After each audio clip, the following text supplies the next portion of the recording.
cold, open. Have you ever been frosty?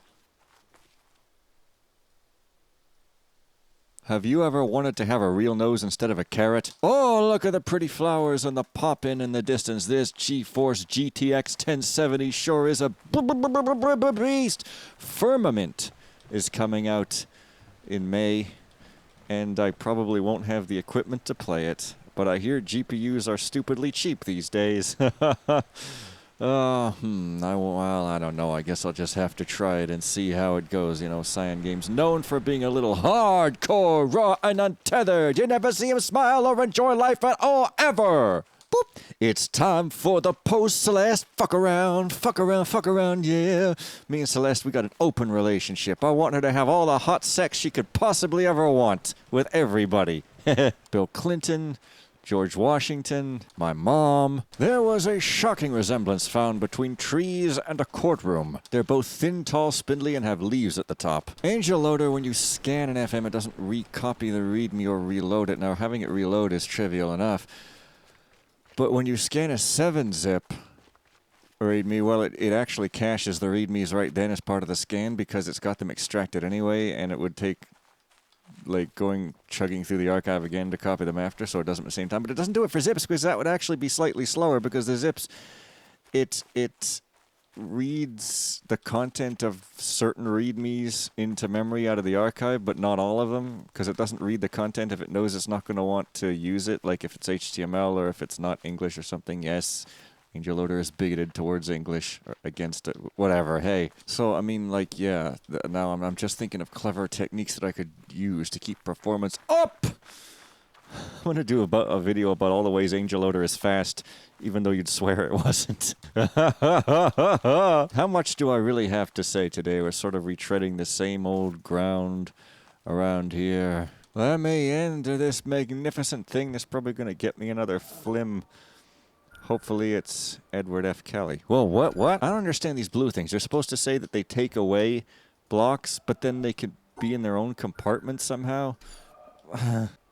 Yeah, I don't understand that whatsoever. But, I mean, sure. It doesn't make any sense. There's all kinds of extra whatever. Who cares? That's super dumb. What have we got here? Oh, yeah.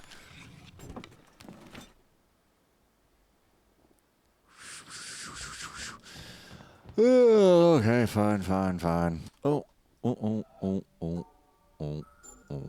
No, that's not it. What is it, like this? And so, by a backhanded, upside-down argument, was predicted that there is in carbon a level at 7.82 million volts, and then experiments in the laboratory with carbon show indeed that there is. And therefore, the existence in the world of all these other elements is very closely related to the fact that there is this particular level in carbon. But the position of this particular level in carbon seems to us, after knowing the physical laws, to be a very complicated accident of 12 complicated particles interacting.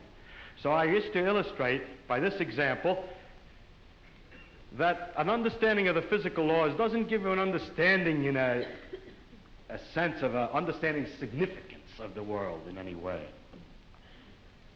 The details of real experience are very far often from the fundamental laws. There are, in a way of speaking in the world, we have a way of discussing the world which you could call, we discuss it at various hierarchies or levels. Now, I don't mean to be very precise, there's a level, there's another level, and another level, but I will indicate by describing a set of ideas to you, just one after the other, what I mean by hierarchies of ideas. For example, at one end, we have the fundamental laws of physics. Then we invent other terms for concepts which are approximate, who have, we believe, the ultimate explanation in terms of the fundamental laws. For instance, heat. Heat is supposed to be the jiggling, and it's just a word for a hot thing is just a word for a mass of atoms which are jiggling. For that, fundamentally, we should think of the atoms jiggling. But for a while, if we're talking about heat, we sometimes forget about the atoms jiggling. Just like when we talk about the glacier, we don't always think of the hexagonal ice snowflakes which originally fell. Another example of the same thing is a salt crystal. Looked at fundamentally, it's a lot of protons, neutrons, and electrons. But we have this concept, salt crystal, which carries a whole pattern already of fundamental interactions, or idea like pressure.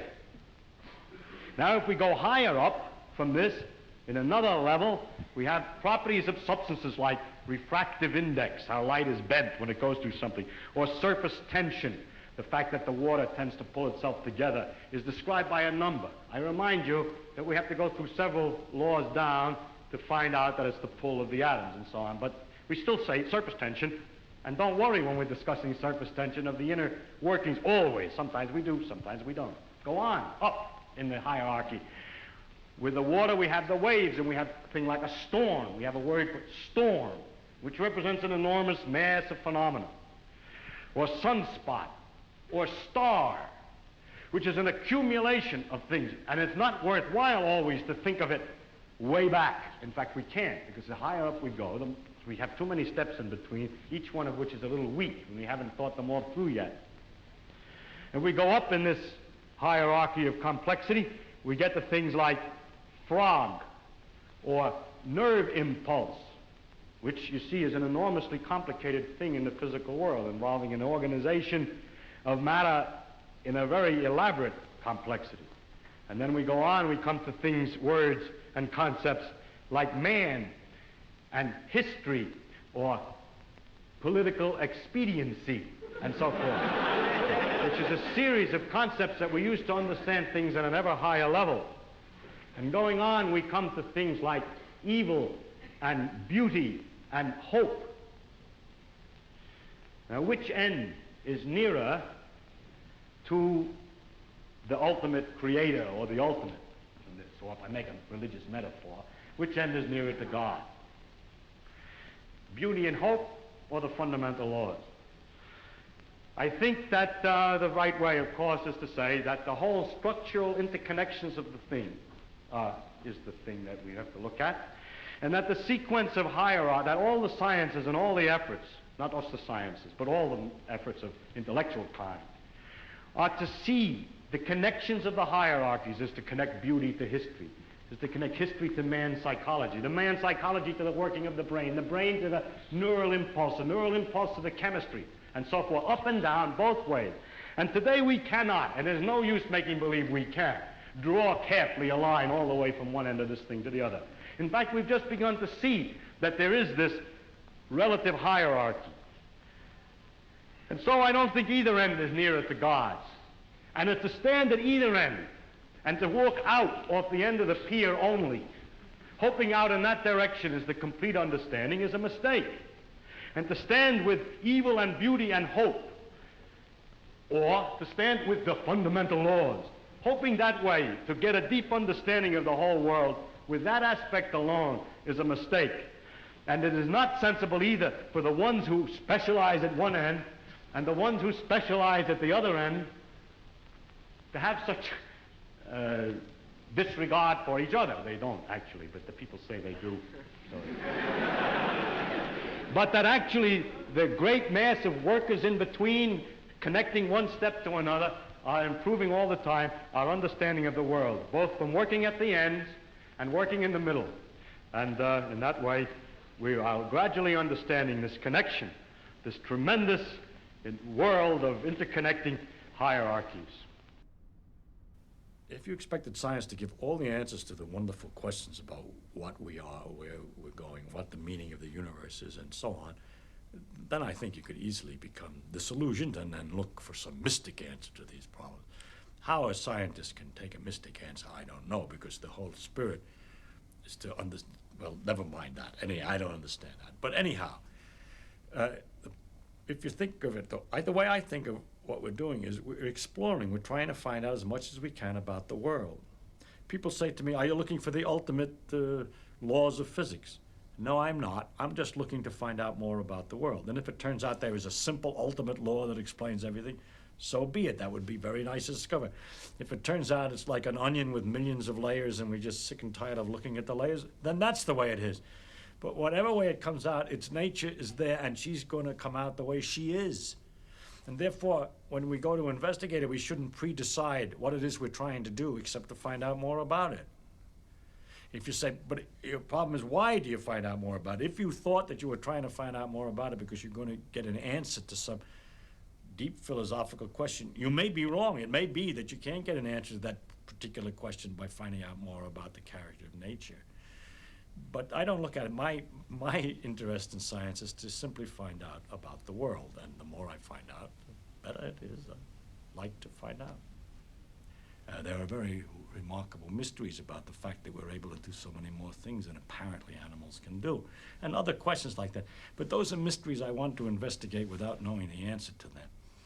And so altogether, I can't believe the special stories that have been made up about our relationship to the universe at large, because they seem to be too simple, too connected, too local, too provincial. The earth, he came to the earth. One of the aspects of God came to the earth, mind you. And look at what's out there. How can it isn't in proportion.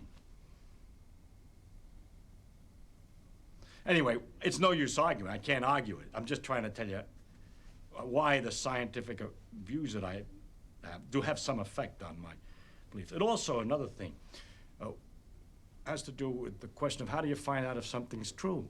And if you have all these theories of the different religions, have all different theories about the thing, then you begin to wonder. Once you start doubting, just like you're supposed to doubt, you ask me, is the science true? We say, no, we don't know what's true. We're trying to find out. Everything is possibly wrong. Start out understanding religion by saying everything is possibly wrong. Let us see.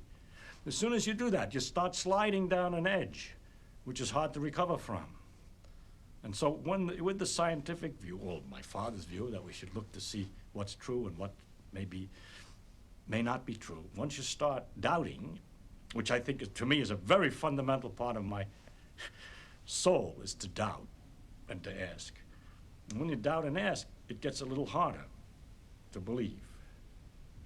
You see, one thing is I can live with doubt and uncertainty and not knowing. I think it's much more interesting to live not knowing than to have answers which might be wrong. I have approximate answers and possible beliefs and different degrees of certainty about different things, but I'm not absolutely sure of anything. And there are many things I don't know anything about, such as whether it means anything to ask, why we're here, and what the question might mean. I might think about it a little bit. If I can't figure it out, then I go to something else. But I don't have to know an answer. I don't feel frightened by not knowing things, by being lost in the mysterious universe without having any purpose, which is the way it really is, as far as I can tell, possibly. It doesn't frighten me. Wow. I don't know who that is. It doesn't say any name there, but I like that guy. I really like. That's very interesting. Also, maybe there's a line on the back. Yes, I mean, I didn't expect to see, I didn't know what I was going to see here. But, while we're on the topic of what that guy was saying, yes, about knowing and not knowing. Dude, knowing, finding out the answer to something is such a troll. Because have you ever had some mystery presented to you, whether intentionally or, happenstancey, and you just, you find it absolutely fascinating and you have to find the answer and you just get obsessed and you just, sit down and you work and work and work and never sleep trying to find the answer because you're just oh, yeah, I'm going to find it. It's so fascinating. And then you finally find the answer and it's this, simple, boring fucking thing that's, so...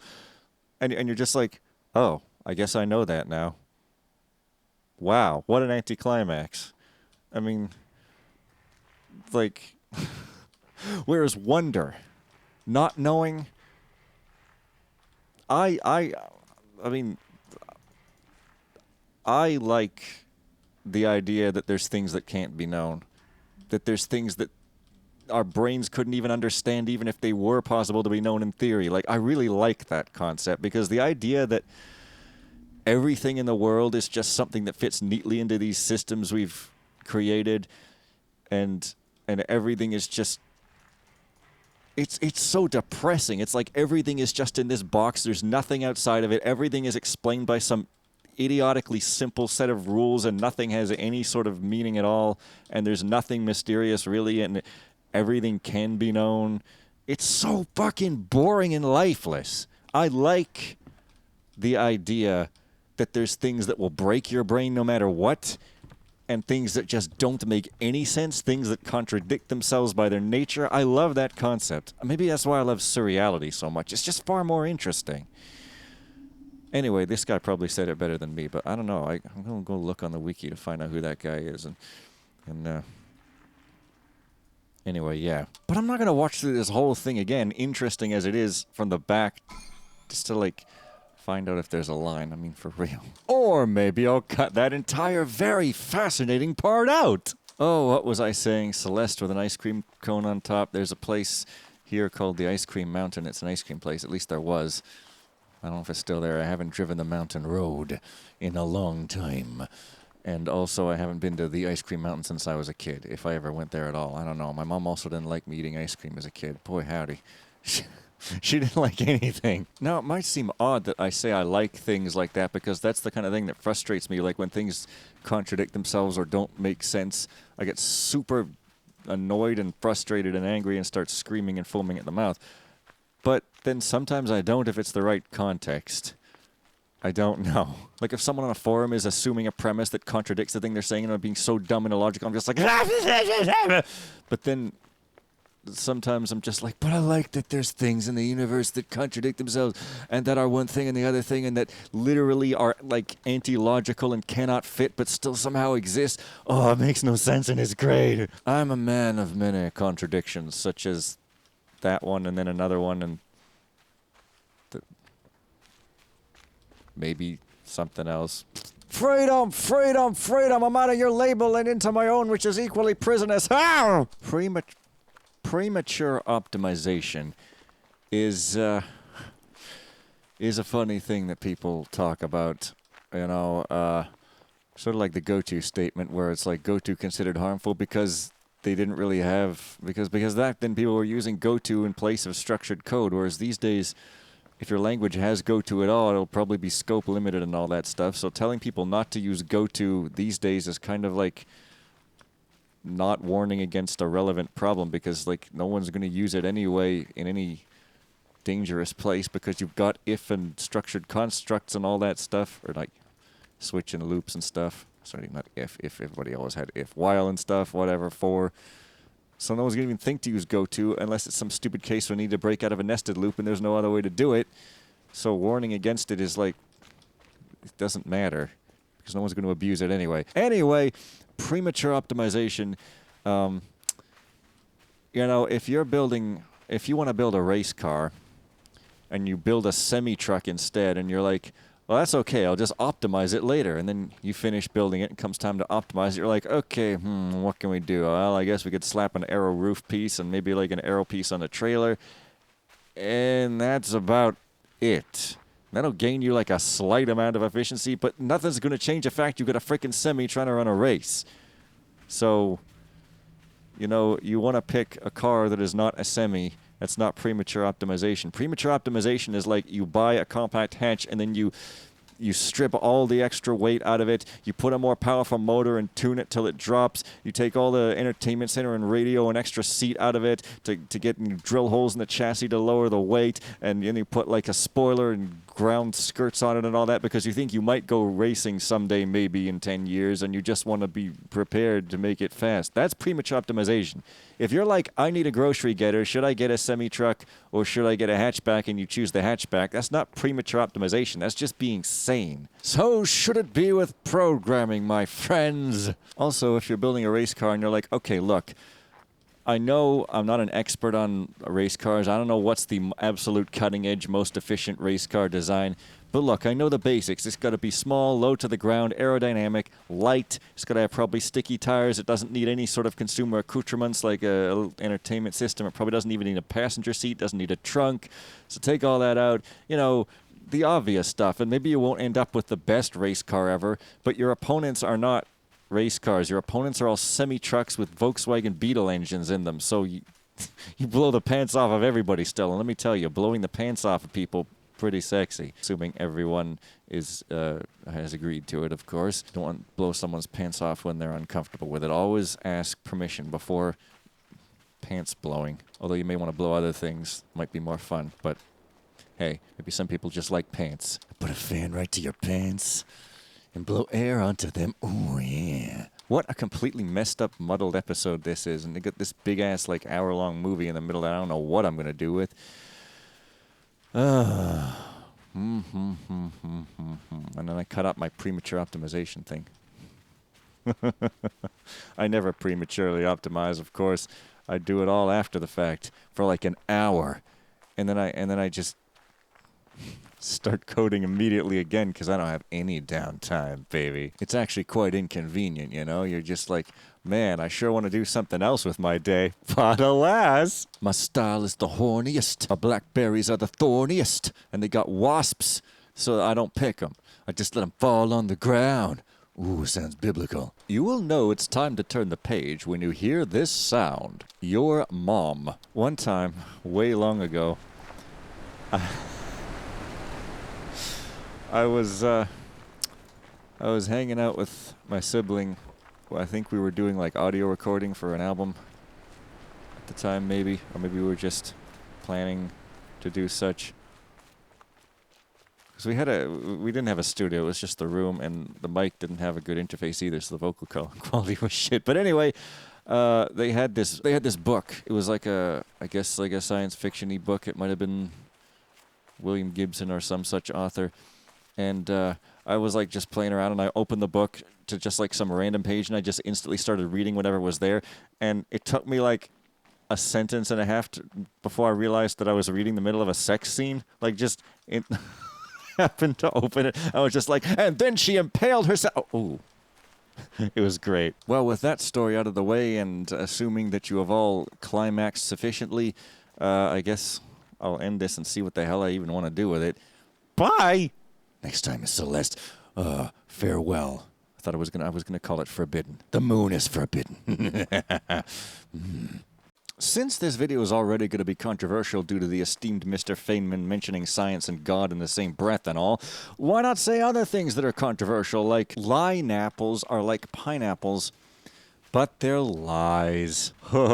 Pineapples, am I right? They're good for sexual relations, so you know. You know, the most brutally cruel choice that will ever be laid before you in this life is the choice between whether to be smart and miserable or stupid and happy.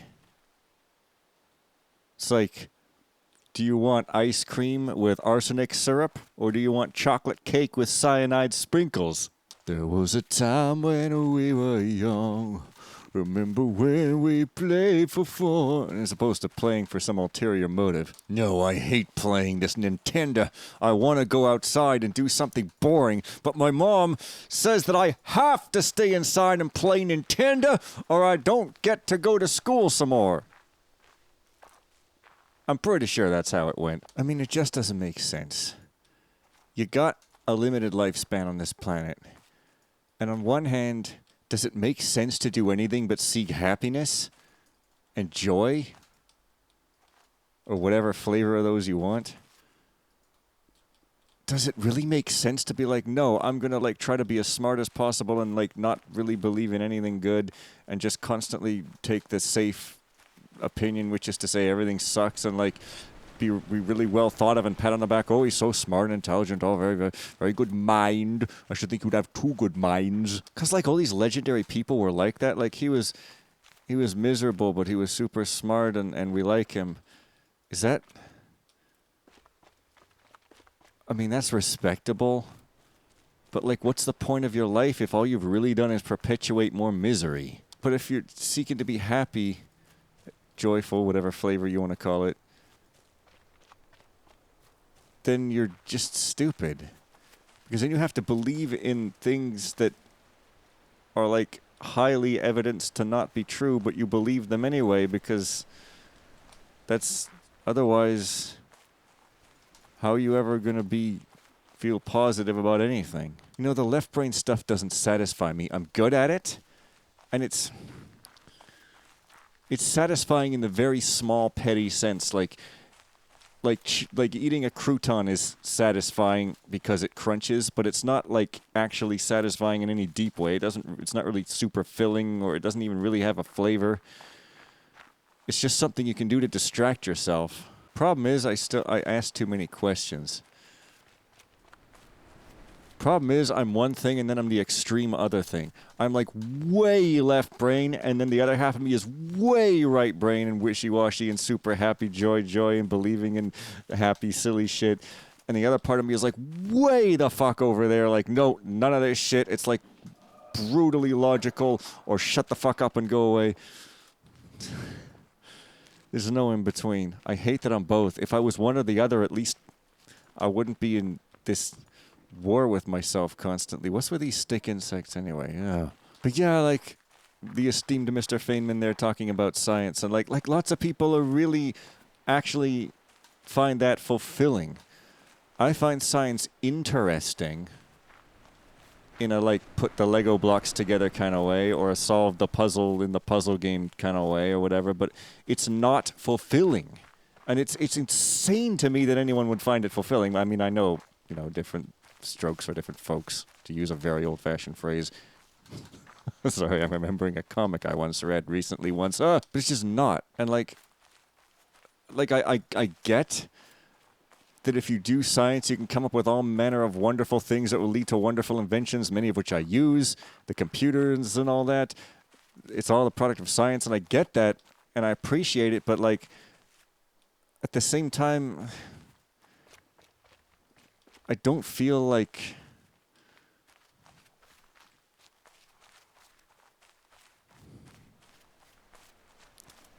one thing a computer does is makes it a lot easier and more possible to make music. Which, as amazing as the computer is, isn't it just a dumb means to an end of something that's actually fulfilling? Like music, or chatting to someone you wouldn't have otherwise met and striking up a friendship or something, or any number of things.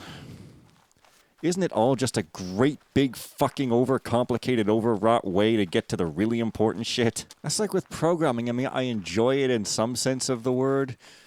Like, it's satisfying in some sense of that term, but not in the deep sense. But if you ask me, would I want to be a programmer, like, as my thing that I do for the rest of my life? Like, hell no. Oh my fucking God, hell no. That's fucking bleak. I want to fucking sing. That is the one thing I could tell you unambiguously I would be more than okay with doing for the rest of my fucking life, is singing and songwriting. I love to write lyrics. I love to sing them, even if I'm fucking shit at singing. I don't fucking care. Like, I could take training or something. But I love just how it feels. I think I've said that. Jeez, some of these videos I don't put up, so I'm pretty sure I put that one up. But like left brain endeavors, fucking no. That's just like some shit that I do to distract myself. Like, it's fun in the small, but not in the profound. I would never want to do that as like my main thing. Oh my fucking God, that's dark. Like, I can feel the clock ticking away on my life, and yet somehow it's not ticking fast enough, but it's also ticking too fast. There's so much crap I don't put up because I might sound like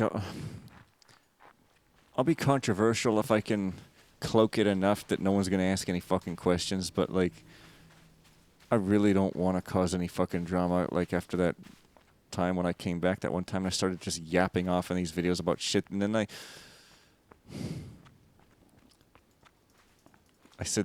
started yapping off about the things you don't talk about on the internet, and then I didn't make myself clear, and like, yeah. There's nothing here, Fen. There's nothing here. You've gotten everything already. Your answers have come, and it was not a good come. It was like a really lame come. It was like one of those comes you had when you felt guilty about your comes. You know, very small and unprofound. But I got my battling right here, and I hug him often. Oh, yeah. It was funny because I played Celeste before I had my battling, hugging, and makeup moment. But, like, even then I sort of recognized that it was relatable. But, yeah. Oh, wow. I thought I was going to say something more interesting on that. But, like, if it's never happened, if you've never had that experience, and I guess if you don't ever have to have that experience because you're already good, then that's good. But a game cannot ever do the feeling justice. Like, it does a really good job, but I mean, no portrayal can convey the depth of profundity of how it feels. Like, it's weird, because I could describe how it feels, but, like, for some reason I don't want to. It feels very personal, like, more so than any... Like, I don't care about telling personal stuff. You guys know. But for some reason, this is different. So, yeah, I don't know. But, it's quite amazing, though. Well, this went on for extremely long. I don't know, like, putting that esteemed Mr. Feynman video part in there, I feel like is a little risky because, I mean, it's him blabbing off in an interesting manner, not me. But nevertheless, I say, I'd better have a little whiskey. Jesus Christ meets Caesar. He's an accountant who thinks he can dance with Conan in any amount, and he can't. And you swamp thing, oh yeah, swamp things are cute because they're monster beings, which are like so adorbs you wouldn't even know. You accommodate them, their physiology in your roommate apartment by giving them like an extra-sized bed with florples at the end for their florples. That's like tentacles, but the nice kind. I don't know what I'm saying anymore. There's some yellow and red stuff. There's some clouds. What's a good ending for this video? What's a good ending? I'm